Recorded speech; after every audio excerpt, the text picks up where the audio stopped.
Donc je ne sais pas s'il reste encore des gens qui sont à l'extérieur. Voilà, apparemment il en reste un petit peu. Bon, on va attendre qu'ils arrivent tranquillement. Déjà, merci d'être venus aussi nombreux. On a lancé l'événement il y a quelques temps et ça fait plaisir de voir qu'il y a du monde qui est réactif pour l'événement, pour le mouvement, pour tout ça. Donc pour vous expliquer un petit peu comment va se passer la soirée, on a prévu une conférence, donc vous êtes déjà au courant, et en plus vous avez vu dans les flyers qui vous ont été distribués, donc une conférence de Tatiana pendant quelques temps, et après une petite séance de réponse aux questions déjà à l'issue de cette conférence. Et après, en fait, l'idée, c'est de ne pas rester simplement sur l'idée d'une conférence simple où on parle de politique à la manière dont peut-être les autres partis le font, mais d'axer, en fait, cette soirée sur l'essence, en fait, du mouvement qu'on a envie d'incarner, qui est un mouvement qui parle de politique, mais se dirige aussi sur de l'action concrète. Et donc, à l'issue de la conférence et des questions qui seront posées à ce moment-là, on vous proposera de se regrouper en atelier, je ne sais pas comment on fera, enfin, suivant les tables, etc., avec des thèmes d'actions concrètes à organiser dans ce biais-là, enfin, par le biais de ce mouvement, de se dire, bah voilà, qu'est-ce que nous, on peut faire concrètement pour changer les choses dans ce pays, pour déjà commencer à participer à un renouveau. Et donc, on va organiser ça un petit peu ensemble pour voir les idées qui ressortent et voir les moyens qu'on a de réaliser de telles actions tous ensemble. Donc, oui, je ne me suis pas présenté, en effet. Donc, je m'appelle Johan et je suis le référent pour l'organisation des équipes de V. Donc, certains me connaissent déjà via le Discord ou via les mails. Donc, voilà. Et ça fait plaisir de rencontrer les gens en vrai. Donc, je passe la parole à Tatiana. Il y a des gens qui continuent à s'installer, mais bon, je pense qu'on va pouvoir commencer.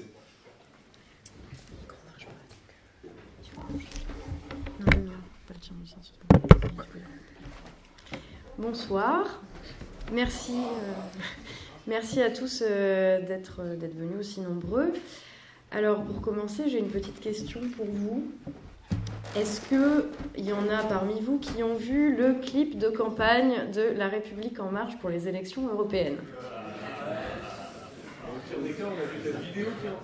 Effectivement, il était même dedans, je crois.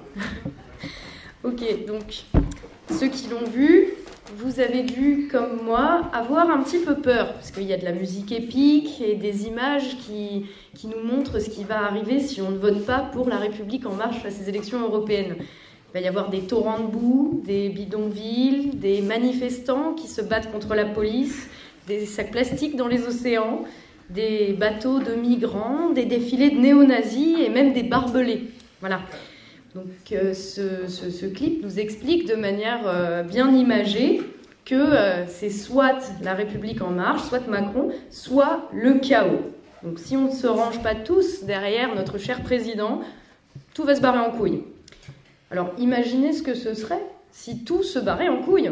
On pourrait avoir des barbouzes qui pourraient se permettre de faire n'importe quoi et qui seraient couverts par le président en continuant de voyager avec 4 passeports diplomatiques.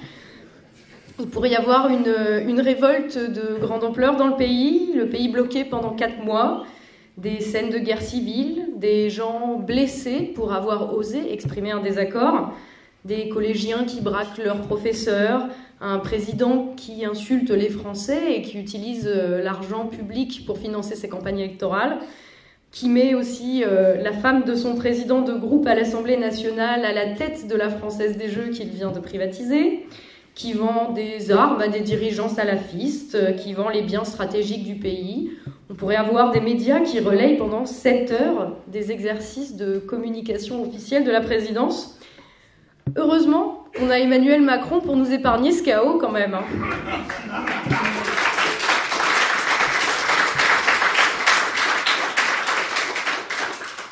Alors bon, trêve de plaisanterie, on ne va pas s'attarder trop longuement sur ce qui ne va pas, vous n'êtes pas là pour entendre ce que vous savez déjà. On est là pour surtout discuter de comment on s'en sort. Essayer de comprendre la logique qui est à l'œuvre dans on va dire le mot franchement, le bouleversement historique qu'on est en train de vivre. Parce que dans le moment de crise majeure et à tous les niveaux, que ce soit économique, écologique, même civilisationnel, qu'on est en train de vivre, il est difficile de voir un petit peu les choses avec du recul parce que tout s'en mêle. Mais il y a bien une logique et il y a bien un schéma. Il est assez aisé de voir les informations assez séparément, mais à partir du moment où on cherche à les mettre en lien, on se rend compte que les choses forment un tableau assez cohérent et que tout cela a des conséquences malheureusement bien concrètes. D'un côté, les hôpitaux, les maternités, les services d'urgence qui ferment, des classes surpeuplées dans des écoles sans chauffage, des gares et des lignes de train qui disparaissent. Tout ça est lié à ce qu'on pourrait appeler la destruction des structures qui nous sont communes. Et ça va bien entendu avec de l'autre main la liquidation du patrimoine qu'on a en commun, qui au-delà de représenter un intérêt stratégique majeur, au hasard les aéroports de Paris très récemment, ça contribue à détruire le tissu social. En plus de cela, on commence quand même à avoir un petit peu l'impression que certaines personnes peuvent échapper à la loi. Que ce soit Benalla, parce qu'il a les bons amis, ou que ce soit les petites frappes qui agressent des gens en série et ne sont jamais inquiétés parce qu'ils habitent dans des quartiers où la police ne peut même pas rentrer sans être menacée. Les règles qui nous tenaient ensemble et qui étaient supposées garantir qu'on vive dans la base du respect et de la civilité ont elles aussi disparu, semblerait-il, remplacées par la loi de l'arbitraire. Alors bien sûr, les conséquences de tout cela, on les ressent d'abord à une échelle individuelle. C'est évident, quand le policier ne prend pas votre plainte alors que vous vous êtes fait agresser, quand un enfant meurt parce que la maternité à proximité du logement de ses parents a fermé, quand des gens décèdent dans des couloirs d'hôpitaux faute de soins, quand les impôts augmentent sans qu'on voit tout à fait la couleur, ou en tout cas qu'on voit où ils partent, quand les prix de l'électricité flambent de 5 ou 6% tous les 6 mois. Tout ça, c'est ce qu'on voit à l'échelle du quotidien. Et c'est là-dedans qu'il est facile peut-être de se perdre parce que ça fuse de tous les côtés. Et je pourrais vous citer quantité d'autres exemples, mais vous les connaissez aussi bien que moi. Le problème là-dedans, c'est que dès l'instant où l'on doit s'en remettre à nos propres capacités individuelles à survivre dans un monde comme celui-ci, où les règles, les cadres communs ont disparu, cela impacte bien évidemment la société dans son ensemble. Parce que ces cadres, ces règles communs contribuent à faire société. Et affaiblir cela, le déréguler, c'est au final affaiblir et déréguler ce qui nous unit en tant que nation. C'est renforcer le sentiment d'isolement, ce sentiment de ne plus faire partie d'un même ensemble, d'une même communauté de destin. Cela accroît les disparités territoriales et aussi le ressentiment et la défiance envers les institutions supposées être garantes d'un ordre et d'un équilibre. C'est aussi en conséquence alimenter le fait que certains décident de se replier sur des communautés plus petites que la communauté nationale pour combler cette absence de perspective commune, ce qui va, encore au-delà de ça, fragiliser la société. Et là, je parle aussi bien de la montée de l'islam radical et de la construction de contre-sociétés, de sociétés parallèles dans des quartiers régis de manière plus ou moins tacite par une certaine idée de la loi islamique. Et je parle aussi bien de ça que de la montée en puissance d'idéologies identitaires qui se mettent à analyser la société sous le prisme exclusif de la race, du sexe, du genre ou autre, et tentent d'imposer de nouvelles règles de politiquement correct, tacites là aussi, dans les médias ou les universités. C'est assez désastreux dit comme ça, mais on va dire que c'est logique, puisque quand la loi n'est plus appliquée et que les cadres et les structures qui nous tenaient ensemble et qui faisaient la communauté ont volé en éclats, il est bien logique que les gens se replient sur d'autres lois, d'autres cadres, d'autres structures, capables d'organiser la vie sociétale en fonction d'une culture ou d'une culture politique présente dans le milieu où ils évoluent. D'où donc le repli sur des formes plus ou moins radicales d'islam dans certains quartiers où les populations sont historiquement, je parle d'histoire récente, mais musulmanes, de culture musulmane, et d'où le repli sur des théories postmodernes dans les universités. Pourquoi ? Parce que nous sommes des êtres humains, des êtres sociaux, et que nous avons besoin de cadres qui nous donnent un minimum de certitude sur ce qu'est la communauté à laquelle on appartient, en l'occurrence la nation. Et nous avons besoin de règles qui donnent du sens au fait que l'on soit ensemble. En bref, nous avons besoin d'un ordre. Je ne dis pas l'ordre en général, je dis un ordre, une manière d'organiser la société. Alors vous me direz, c'est quand même le rôle des politiques de proposer une forme d'ordre quand même. En tout cas, ils sont supposés en proposer chacun des formes différentes. Et ensuite, via le truchement des élections, on vote pour celui qui nous semble proposer l'organisation de la société la plus cohérente. Et puis voilà. Pardon ? Ou la moins pire, du coup. Oui, ben justement. Parce que la question là, qui nous occupe maintenant, c'est pourquoi est-ce qu'on se retrouve au pouvoir avec des gens qui font l'inverse de cela, qui, au lieu de proposer une forme de régulation, nous contraignent à l'inverse à la dérégulation et à toutes ces conséquences que je viens d'évoquer. Donc, parce que c'est notre projet, c'est ça. Donc comment Emmanuel Macron, qui est dans les faits, serviteur du chaos, a-t-il pu gagner dans ces conditions alors qu'on a besoin précisément de l'inverse ? Pour ça, on va revenir assez brièvement sur ce qui a mené historiquement à ce chaos, sans remonter à Mathusalem, parce que déjà on n'a pas le temps, et puis parce que ce qui a permis la destruction méthodique de nos cadres communs, et l'arrivée donc de Macron comme incarnation et aboutissement de cela, c'est beaucoup plus récent que Mathusalem. On va juste remonter le temps jusqu'au XXe siècle, vite fait, à l'ère des idéologies, cette ère des idéologies qui est prétendument terminée. Dans la première moitié du XXe siècle, donc, dans le monde occidental, est devenue hégémonique, je vais expliquer, l'idée selon laquelle on ne pouvait concevoir la réalité qu'en termes de masse. Quand je dis hégémonique, je ne dis pas simplement que des gens ont pris le pouvoir et l'ont exercé par la force. Le principe de l'hégémonie, c'est précisément qu'il n'y a pas besoin de la force, mais que les gens sont déjà convaincus en majorité, et pas seulement des idées politiques ou du projet, mais de toute la vision du monde qui va avec, de la conception la plus globale, la plus conceptuelle, aux habitudes les plus quotidiennes. Bref, donc au XXe siècle, on a eu ce qu'on peut appeler des idéologies collectivistes, qui étaient hégémoniques et qui ont accédé au pouvoir. Et là, je parle aussi bien de l'URSS que de l'Allemagne nazie, que de l'Italie fasciste.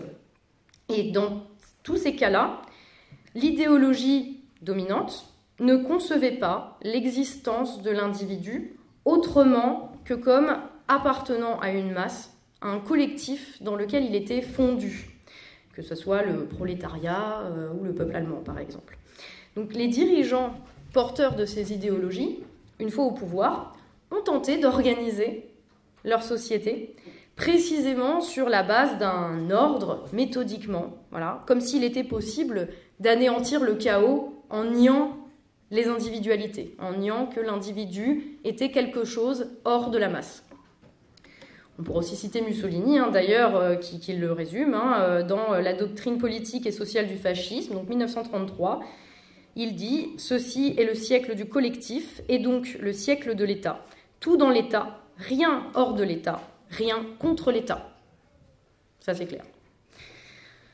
Donc, comme vous le savez sans doute, très probablement, ces deux modèles, ce modèle-là, ou ces modèles collectivistes plutôt, ont été non seulement des échecs assez cuisants, mais pas seulement politiquement. C'est que pour les individus, pour les gens, ça a mené à l'enfer de la faim, F-A-I-M, de la guerre, de l'annihilation de la pensée, de toute pensée d'opposition, de toute pensée divergente.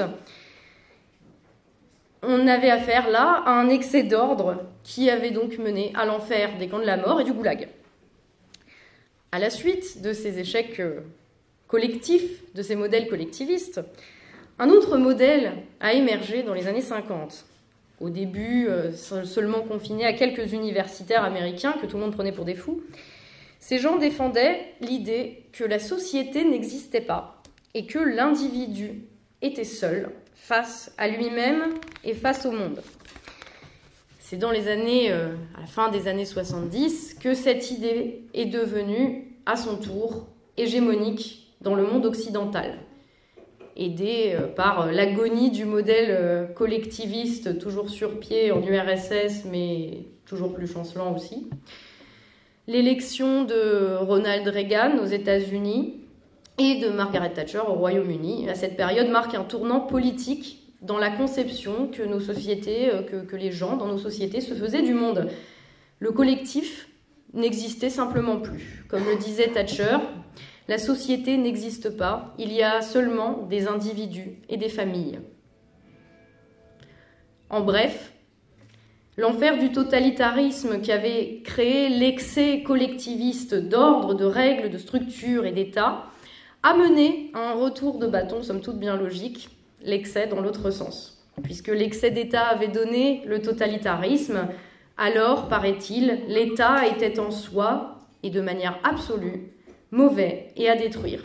Il fallait le remplacer par le libre marché, bien plus respectueux des individus et de leurs libertés individuelles. Pas d'entrave à la libre circulation. Toute tentative de régulation rappelle les heures les plus sombres du XXe siècle. Alors, dérégulons. Sauf que, cette idéologie qu'on a appelée le néolibéralisme, c'est comme le communisme. C'est un idéal qui est très beau sur le papier, mais dans la réalité, ça donne plutôt le cauchemar. Et aux échecs collectifs, des modèles collectivistes, a succédé la somme des échecs individuels du modèle selon lequel il n'y a pas de société, seulement une somme d'individus. Et si l'excès d'ordre avait donné l'enfer, ce que nous vivons aujourd'hui est la conséquence de l'excès inverse, à savoir l'excès de chaos. Et c'est le miroir de ce qui s'est passé en URSS, à savoir l'agonie d'une société de l'excès. Pourquoi est-ce que je reviens là-dessus ? Vous allez dire, on n'est pas là pour un cours d'histoire. C'est parce qu'il est important de comprendre le mouvement historique, le mouvement global qui est à l'œuvre aujourd'hui. Parce qu'on ne peut pas comprendre le phénomène Macron, on ne peut pas comprendre cette destruction en vitesse accélérée de tous nos cadres communs que Macron ne fait que continuer, au fond, plus vite et plus fort que ses prédécesseurs, certes, mais on ne peut pas comprendre cela sans comprendre la logique qui est à l'œuvre, qui vient du XXe siècle et qui dépasse très largement les problématiques de ce début du XXIe siècle. Donc, une doctrine politique qui façonne tous les aspects de la vie. Alors, est-ce que les gens au pouvoir aujourd'hui, est-ce que Macron et le gouvernement, est-ce qu'ils suivent cette doctrine par pur aveuglement ou parce que ça les arrange bien ? À la limite, la question n'est pas là. Comme en Union soviétique, ceux qui dirigent, ils trouvent leur compte de toute façon.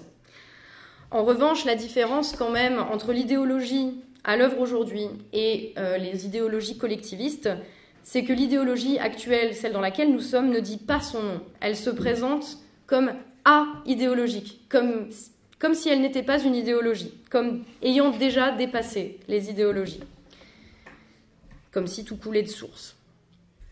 C'est tout son génie d'ailleurs, comment se battre contre quelque chose qu'on est incapable de nommer. Mais par moments, les masques tombent et elle transparaît. Au mois de mars, par exemple, le ministre Bruno Le Maire a défendu la vente, la privatisation d'une entreprise qui rapporte énormément à l'État et donc à la collectivité. Je parle de la Française des Jeux. Et il a justifié ça en disant, je cite, « Ce n'est pas le rôle de l'État que de s'occuper des jeux d'argent. » C'est-à-dire qu'à aucun moment on se pose la question en termes de ce qui est bénéfique pour la France ou pas. C'est juste une question de principe. Tout comme en URSS, c'était juste pas envisageable que les moyens de production n'appartiennent pas à l'État. Le problème, c'est que, comme on vient de le voir, les conséquences, les faits, commencent à entrer sévèrement en contradiction avec les discours. Et cette idéologie, bien qu'encore au pouvoir, ne semble plus vraiment hégémonique, ou plus si hégémonique que cela dans les têtes.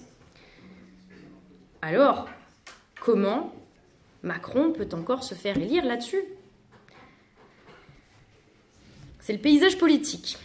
Vous le savez, traditionnellement, le paysage politique français est divisée grossièrement en deux camps, la gauche et la droite. La gauche et la droite, à l'origine, c'est quoi? C'est à la base des expressions imagées, des métaphores qui sont supposées mettre des mots sur des projets de société, justement, des projets, des ensembles de propositions politiques qui sont articulées selon des visions philosophiques, morales même, du monde, et des manières d'expliquer le monde qui sont différentes. Mais depuis les années 80, les partis de gouvernement, d'un camp comme de l'autre, de gauche ou de droite, ont tous embrassé l'idéologie du libre marché, ce qui a progressivement atténué justement cette fracture entre la gauche et la droite. Mais pour justifier l'alternance, pour convaincre qu'il fallait voter pour un camp et pas pour l'autre, il a bien fallu conserver quelques critères de distinction. Donc d'autres critères sont devenus déterminants, les critères sociétaux. Par exemple, sous Hollande, si vous étiez pour le mariage pour tous, vous étiez de gauche, et si vous étiez contre, vous étiez de droite. Simple, basique.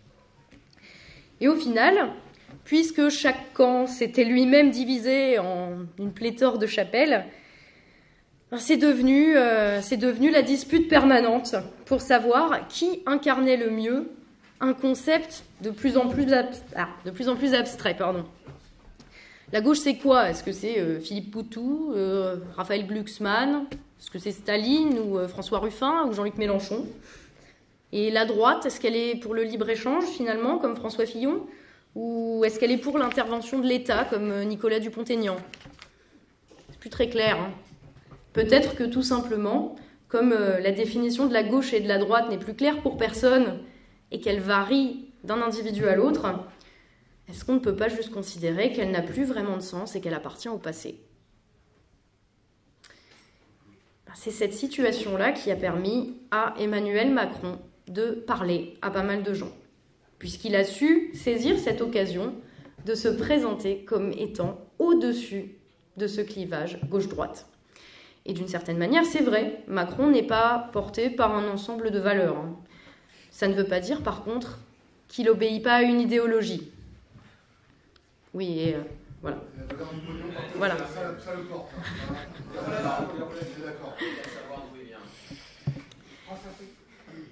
Il est aussi ancré dans l'idéologie du libre marché. C'est pas juste l'intérêt pécunier qui le meut. Il obéit à l'idéologie du libre marché, débarrassé, épuisé de toutes ces autres considérations de valeur, justement.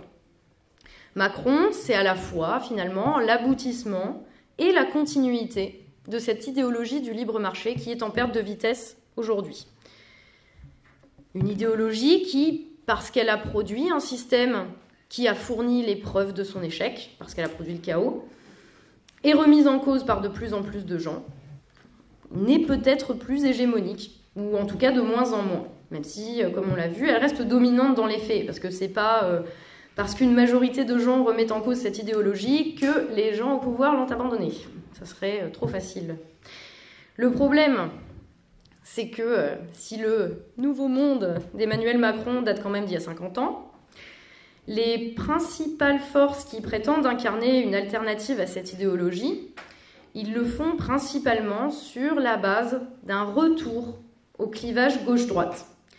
Du coup, un Macron, par rapport à eux, représente quand même une certaine forme de modernité. Voilà. Il se retrouve plus en adéquation, du moins dans son discours, avec la vision que les gens ont de la politique.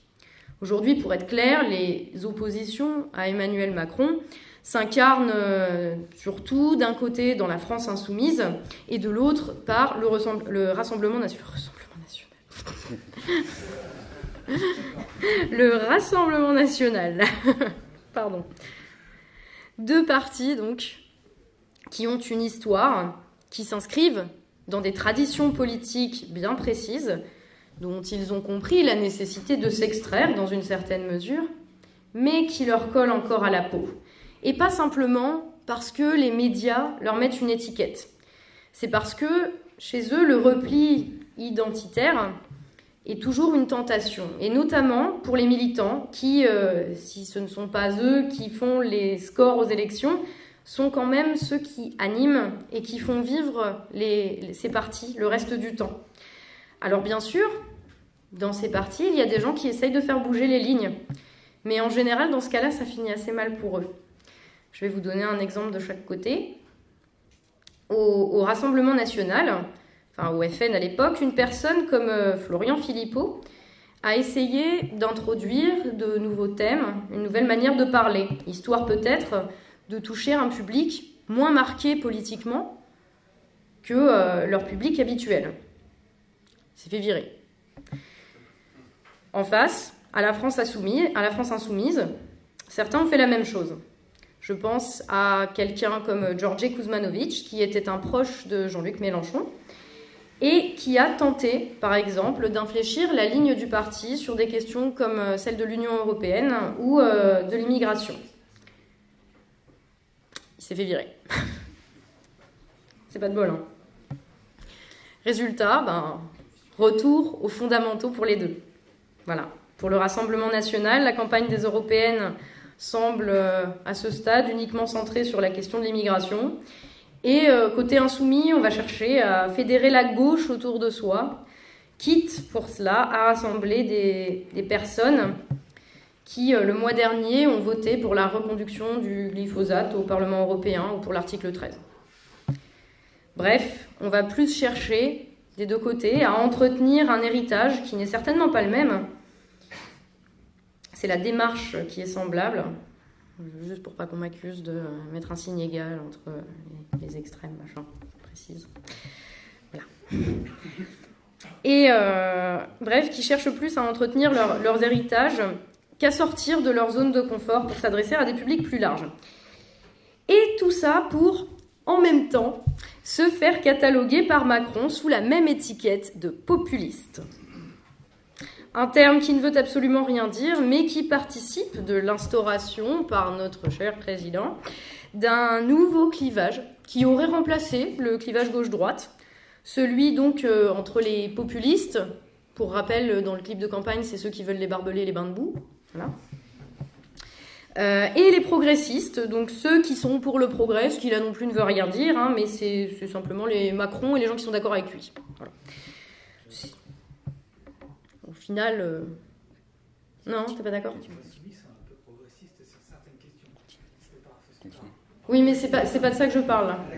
Voilà. La manière dont on présente. Voilà. C'est justement, de la part de Macron, c'est une opération de communication politique qui vise à diviser la société entre le bien et le mal, entre les gentils et les méchants, tout comme le font tous les idéologues quand ils sentent que leur idéologie a du plomb dans l'aile. Donc Macron est un idéologue. Les gens au pouvoir sont de fait des idéologues. Les opposants sont aussi des idéologues. Nous, ce qu'on vous propose avec V, c'est de mettre fin au XXe siècle, de mettre fin à l'ère des idéologies pour entrer dans l'ère du réel. Là où depuis un siècle, c'est l'excès qui domine, là où l'excès, dans un sens, le sens de l'ordre, a produit l'excès inverse, l'excès de chaos, nous vous proposons de rétablir l'équilibre. Pas que dans la force. C'est pas fini.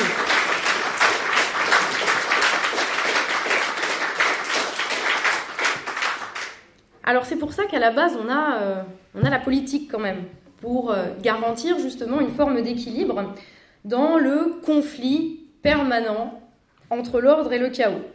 Le but de la politique, c'est pas une histoire d'élection ou de magouille entre gouvernants, même si la question du pouvoir et du rapport de force entre en compte et n'est surtout pas à nier. Le but de la politique, c'est pas non plus de prouver qu'on a raison, qu'une idéologie serait meilleure qu'une autre, ou qu'un idéal serait plus désirable qu'un autre, même si, évidemment, la dimension conflictuelle de débat de la politique est là aussi évidente. La politique, au sens littéral, c'est la vie de la cité. Ça sert simplement à organiser la société de manière à ce que chacun puisse y trouver sa place, sans écraser ni les individus ni le collectif, et sans être écrasé par les autres individus ni par le collectif. Ça a l'air tout con, on dit comme ça, mais vu qu'il semble l'avoir oublié, faut bien reposer les bases à un moment. Hein, voilà, trouver des règles communes de fonctionnement pour garantir une forme d'équilibre et d'harmonie et de stabilité dans la société. Pour dépasser ça, paradoxalement, il faut reprendre au b.a.-ba aussi. Voilà. Alors on part de quoi? Si on ne part pas d'un idéal, il faut partir de ce qui est, hein, partir du réel. Quels sont les problèmes? On les observe de la manière la plus objective possible pour les résoudre. On assume d'être dans une méthode qui est quasiment scientifique, ou en tout cas au minimum empirique. Hein. Pour cela, il faut commencer par partir du principe peut-être qu'on n'a pas forcément raison, qu'il y a des choses qu'on ne voit pas, qu'on n'a pas encore comprises parce qu'on ne les vit pas. Ça implique de dépasser nos philosophies, nos considérations morales, personnelles, ce qu'on considère comme acquis pour entendre les besoins des autres et s'accorder sur l'essentiel. Entendre quand la réalité aussi nous met littéralement des baffes dans la gueule pour pouvoir avancer et évoluer. Personnellement, j'ai dû apprendre à, c'est quelque chose qui n'est jamais terminé, mais dépasser le fait que par mon histoire, par mon éducation, par ma famille, je m'étais construite comme une personne de gauche. J'ai dû revenir à ces fondamentaux-là. Et c'est là la rupture qu'on propose. C'est une rupture profonde avec la vision du XXe siècle, on va dire, de la politique qui se perpétue aujourd'hui.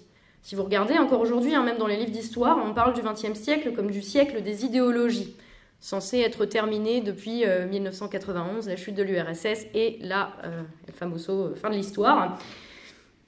Nous, on ne veut surtout pas partir de l'idéal d'une société parfaite, en accord avec une vision fantasmée, positive ou négative d'ailleurs, qu'on aurait de l'être humain.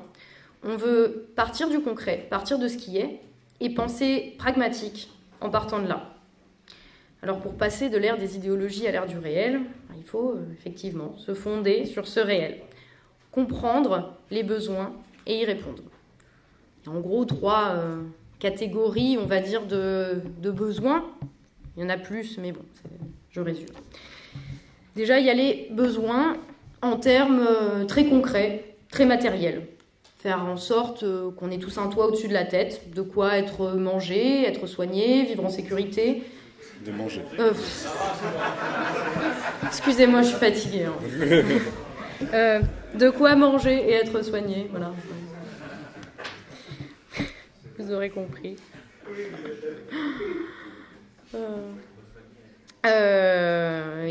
Globalement, élever nos gosses dans des conditions décentes sans qu'ils soient mangés, du coup. Voilà.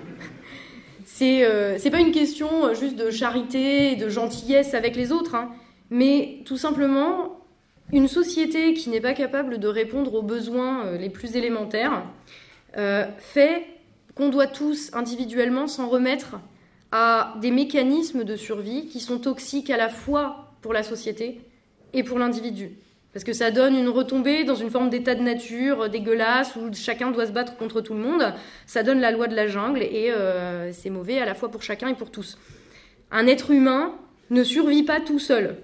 On est une espèce, désolée de vous le dire, particulièrement fragile, particulièrement exposée aux prédateurs. Et si on a pu survivre pendant ces dizaines de milliers d'années, c'est parce qu'on a su, comme ils disent dans les entreprises, mutualiser nos compétences. Voilà.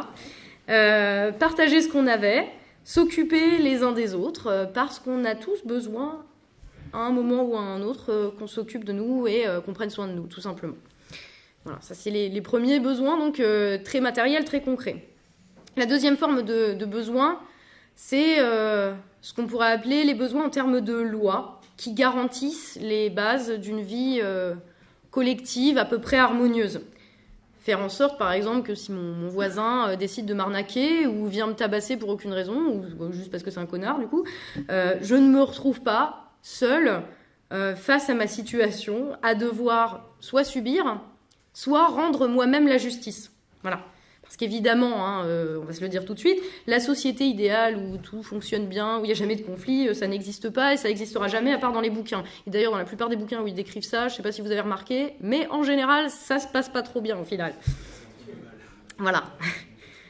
Donc il y aura toujours une part de conflit, mais justement la politique est là aussi pour aider à canaliser ce conflit et permettre de rendre la justice dans les moments où certains abusent, tout simplement. Et le troisième besoin, qui va nécessiter un tout petit peu plus de développement, vous m'envoyez désolé d'avance, c'est le besoin qui, par rapport à ce qui nous unit les uns aux autres, et qui est bien au-delà du matériel ou du légal. Je parle d'un récit commun, d'une manière de vivre, d'une culture, d'une identité qu'on partage. Ça paraît abstrait et beaucoup moins important que les 2 points précédents, dit comme ça, mais en réalité, c'est ce qui permet d'être le ciment de tout le reste. Pourquoi, par exemple, est-ce qu'en tant que nation, on s'est accordé sur des lois garantissant, au hasard, qu'on mettrait les fraudeurs fiscaux en prison? Normalement. Voilà.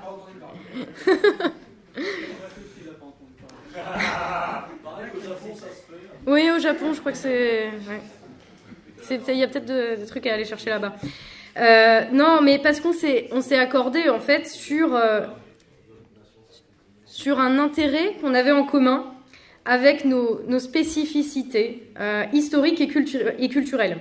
Parce que, historiquement, au hasard, en 1792, on s'est dit ensemble qu'il n'était peut-être pas tout à fait acceptable que certains fuient la France avec de l'or à l'arrière des carrioles pendant qu'une majorité crevait de faim.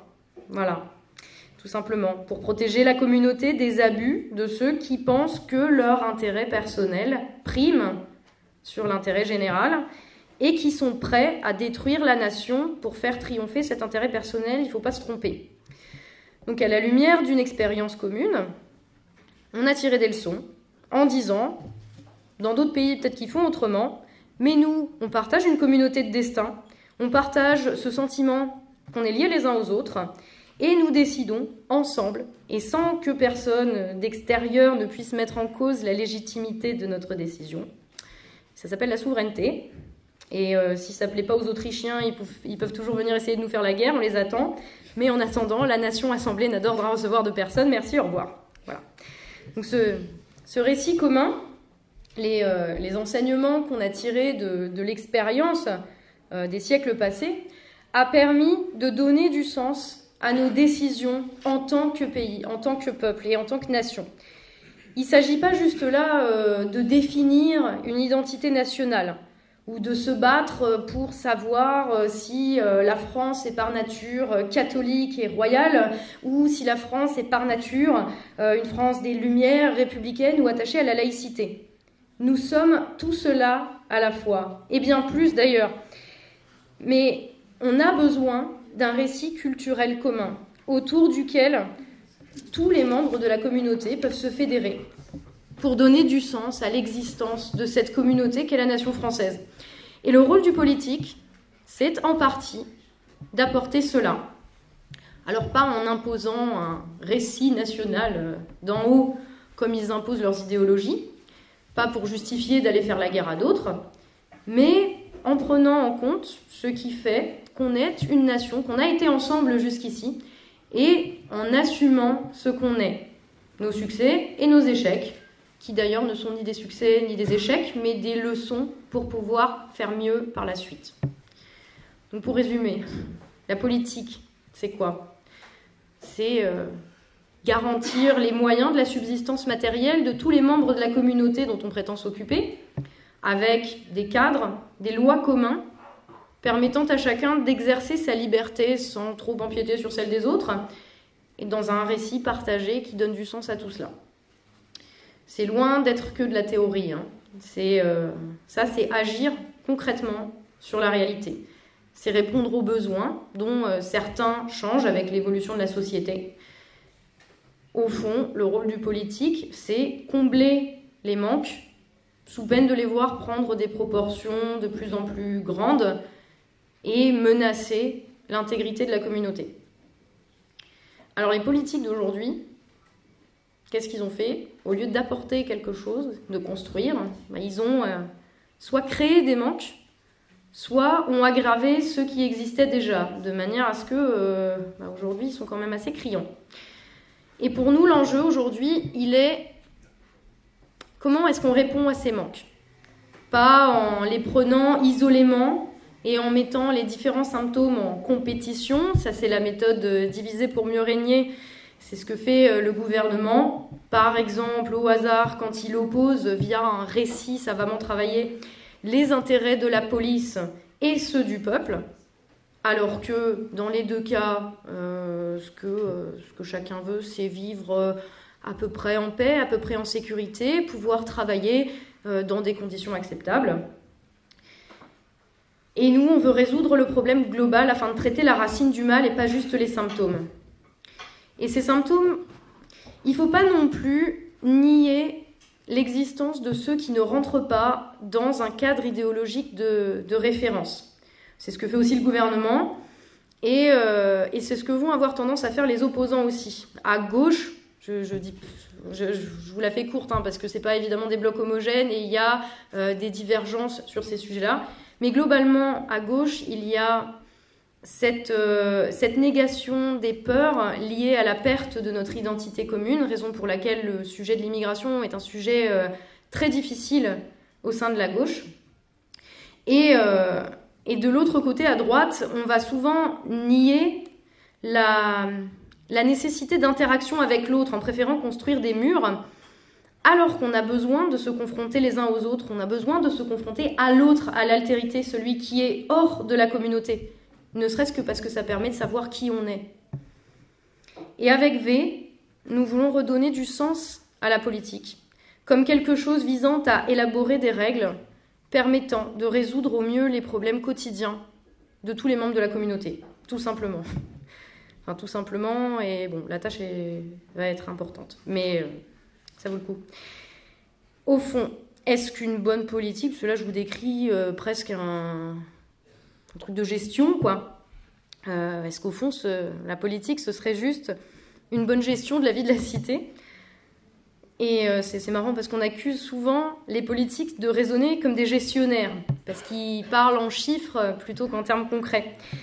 Mais quand on y regarde de plus près, c'est quand même des très très mauvais gestionnaires, parce qu'ils gèrent rien, ou en tout cas ils gèrent la communauté extrêmement mal. Ils gèrent mal, sauf leur patrimoine et leurs intérêts, mais du coup, ça s'appelle pas de la politique, ça s'appelle juste défendre son intérêt personnel. Donc, les bases de la vie de la cité, en tout cas, ne sont pas assurées. Quand on parle d'amener l'idée d'un récit commun autour duquel se fédérer, on serait réactionnaire. Vouloir réguler les excès par la loi, c'est être pour le totalitarisme soviétique et contre la liberté. Et je vous apprends rien en vous disant que même les bases de la subsistance matérielle aujourd'hui sont quand même assez menacées au point que des vies sont mises en danger. Et avec V, c'est à ça qu'on veut répondre. Ça commence donc par regarder le réel, regarder le chaos en face. Regarder ce réel qui est en mouvement constant. Évidemment, les besoins aujourd'hui ne sont pas les mêmes qu'il y a 50 ans. Certains sont communs, d'autres sont nouveaux. Donc la nécessité de s'adapter au réel, elle est constante et elle nécessite une adaptation et une remise en question permanente. Et pour ça, il faut, de manière permanente, s'interroger sur ce qu'on pense qu'est le réel, tel qu'il est et pas tel qu'on voudrait qu'il soit. Même si ça remet en cause tout ce qu'on pensait depuis des années et nos schémas, et même si ça fait parfois pas trop plaisir. Et j'en sais quelque chose. Comment on fait pour partir du réel ? Parce que c'est bien gentil, ça, mais ça commence par quoi ? Ça commence peut-être par écouter les demandes. Alors quand je dis demande, je parle pas forcément de choses qui sont formulées comme telles, ou pas forcément des gens qui disent « Oh, je demande ceci, je demande cela » de très précis. Ça peut être tout simplement un besoin qu'on identifie, mais qui ne s'incarne pas encore dans des mots ou dans une réalité, dans un vocabulaire, partagé. Si la base de la politique, c'est comprendre, entendre et accepter quels sont les besoins pour pouvoir y répondre, ça ne suffit pas. Ça, c'est un peu le travail du chercheur, de l'analyste. Mais celui qui fait de la politique, qui prétend transformer le réel, doit contribuer à le construire en formulant ces demandes qui sont latentes. C'est-à-dire comprendre les demandes qui ne sont pas encore formulées et y mettre des mots. Parce que c'est en formulant les choses qu'on voit les schémas à l'œuvre et qu'on peut y trouver résolution. Toujours cette démarche empirique. Quand on dit au commencement était le verbe avec un grand V d'ailleurs, c'est le langage dans sa fonction performative. On dit que la parole est créatrice, c'est pas pour rien, c'est parce qu'elle crée le réel. Sont capables de transformer le réel ceux qui sont capables de le nommer de la manière la plus claire et la plus précise possible. Ça, c'est le point de départ. Après, il y a des époques historiques où les manques sont tellement criants que certaines demandes sont déjà formulées. Et aujourd'hui, on a, je ne vais pas dire la chance, mais en tout cas, on est dans un moment de ce type. On est dans un moment où un mouvement de fond a déjà formulé explicitement des demandes. Je parle bien entendu du mouvement des Gilets jaunes. Après 3 semaines de mouvement, une liste de revendications est sortie. Elle inclut des demandes relatives aux besoins en termes de moyens de la subsistance matérielle, par exemple la question de la revalorisation des retraites ou du SMIC, afin que chacun puisse vivre. On y trouve aussi des demandes relatives à la loi, quand c'est écrit texto que les gros payent gros et que les petits payent petits. Ça demande une loi sur la progressivité de l'impôt. Et enfin, des demandes relatives à la démocratie et à la représentation de l'opinion publique, que ce soit des demandes qui concernent les élus, les représentants directs du peuple, ou qui concernent les médias, et qui concernent donc le récit que l'on partage de notre réalité. Les Gilets jaunes ont donc déjà permis de formuler des manques. Un manque d'efficacité dans la gestion des affaires du pays, un manque de justice et un manque de démocratie. Ça commence à faire beaucoup, hein. Les demandes des Gilets jaunes sont de fait majoritaires dans la société. Attention, je ne parle pas du mouvement en lui-même. Le mouvement, les manifestations, c'est une forme d'expression de ces demandes et cette forme divise. Mais les demandes en elles-mêmes, elles rassemblent bien au-delà de ce qui rentre dans les cases de gauche ou de droite et bien au-delà des questions progressisme ou populisme. Ça s'est traduit dans le fait que cette liste de revendications, selon les sondages, était soutenue par au moins 60% des Français. Et là, je vous donne le chiffre bas, parce que selon certains, on était à 89% de soutien. Pourquoi ? Parce que ce sont des demandes de bon sens qui partent d'un réel partagé. Parce que les demandes et les tentatives de réponse, ou les ébauches en tout cas de réponse qui apportées, partent de l'expérience du réel, de l'observation du réel, dans tout ce qu'il a de dur et de brutal, et pas de mots trouvés au hasard par des communicants parce qu'ils se sont dit que ça sonnait bien à l'oreille et que ça allait faire plaisir à l'électeur. Et le fait est que ces demandes ne trouvent écho dans aucune formation politique, ni chez Macron, déjà précisément parce qu'il est la cause du manque, ou en tout cas il est l'incarnation actuelle de la cause du manque, et que donc il n'est pas capable de répondre à ces demandes, puisque c'est le problème. Et d'ailleurs, ça fait plusieurs années qu'il essaye de répondre à des demandes de manière individualisée, donc en les séparant, en les traitant les unes après les autres, sauf que ça ne marche plus à partir du moment où il y a des gens qui se trouvent du commun, qui part de leur vécu. Et ces demandes ne trouvent pas non plus écho chez les opposants, tout simplement parce que si, comme ils le prétendent en permanence, ils répondaient véritablement au manque depuis qu'ils existent, à les écouter, c'est eux qui seraient au pouvoir et pas Macron, tout simplement. Alors on veut quoi ? Vouloir proposer un système idéal, parfait, qu'on n'aurait plus jamais vocation à changer ? C'est un peu le piège dans lequel sont tombés tous les idéologues jusqu'ici. On n'est pas là pour vous apporter un Reich millénaire ni un système utopique et l'abolition de la société de classe. Tout système, de toute façon, est voué à péricliter une fois qu'il a servi son utilité. Remettre de l'ordre là où il y a excès de chaos et injecter du chaos là où il y a excès d'ordre. Et quand un système déséquilibré comme celui dans lequel nous sommes aujourd'hui continue de forcer son application en dépit du bon sens et en dépit des demandes de plus en plus majoritairement formulées, on va dire, ça donne une agonie qui est toxique et néfaste pour l'ensemble de la société, en tout cas pour l'immense majorité. Attention, une agonie, ça peut être très très long, regardez l'URSS, et de notre côté, c'est un petit peu ce processus de mort lente auquel on assiste aujourd'hui. Alors on peut le haïr, ce système, on peut haïr les conséquences et les manques qu'il crée. Le fait est que si on n'a pas autre chose à proposer en lieu et place, ça va continuer. Donc voilà les bases théoriques de ce qu'on vous propose.